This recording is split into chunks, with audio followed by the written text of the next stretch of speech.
وذا النون إذ ذهب مغاضبا فظن أن لن نقدر عليه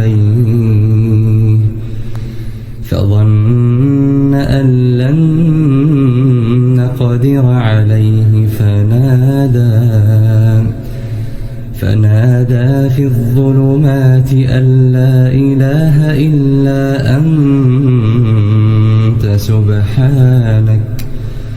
سبحانك إني كنت من الظالمين.